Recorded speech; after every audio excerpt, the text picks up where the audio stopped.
بسم اللہ الرحمن الرحیم۔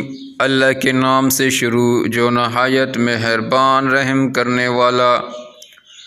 اچھے سے اچھے پھول کی مہک بھی کچھ دن بعد ختم ہو جاتی ہے، لیکن اچھے اخلاق اور اچھے سلوک کی مہک انسان کی موت کے بعد بھی رہتی ہے۔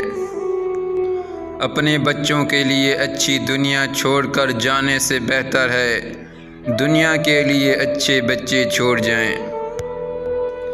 دنیا میں سب سے زیادہ مطمئن لوگ وہ ہیں جنہیں اپنے معاملات اللہ تعالیٰ کے سپرد کرنے کی عادت ہے۔ خوشی تو انسان کسی کے ساتھ بھی بغیر سوچے سمجھے بڑے فخر سے بانٹ سکتا ہے، لیکن درد کو بڑے دھیان سے سوچ سمجھ کر شیئر کرنا ہوتا ہے۔ کسے بتائیں اور کس سے چھپائیں، کیونکہ درد کو سمجھنے کے لیے ایک خاص دل ہوتا ہے جو ہمارے درد کو سمجھ سکے، بانٹ سکے۔ سب سے خطرناک ناراضگی وہ ہوتی ہے جس میں آپ کبھی اس شخص پر جتاتے نہیں کہ آپ ناراض ہیں، بس دل ہی دل میں رکھتے ہیں، یہاں تک کہ ایک دن وہ دلوں کا کھوٹ رشتوں کے ٹوٹنے کا سبب بن جاتا ہے۔ مطلب کا وزن بہت زیادہ ہوتا ہے، اس لیے مطلب نکلتے ہیں، رشتے ہلکے ہو جاتے ہیں۔ دریا نے نہر سے پوچھا کہ کیا تمہارا دل نہیں چاہتا کہ تم سمندر بن جاؤ؟ نہر نے کہا، بڑا بن کر کھارا ہونے سے بہتر ہے کہ چھوٹی رہ کر میٹھی رہوں۔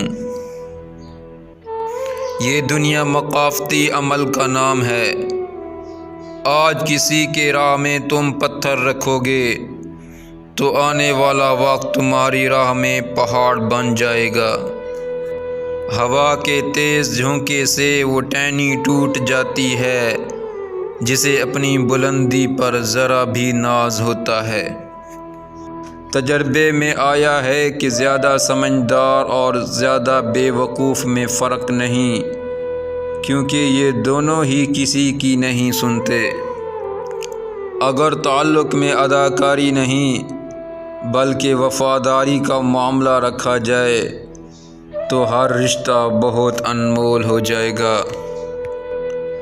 دو چیزیں آپ کی شخصیت کی عکاسی کرتے ہیں: آپ کا صبر کہ جب آپ کے پاس کچھ نہ ہو، دوسرا آپ کا برتاؤ کہ جب آپ کے پاس سب کچھ ہو۔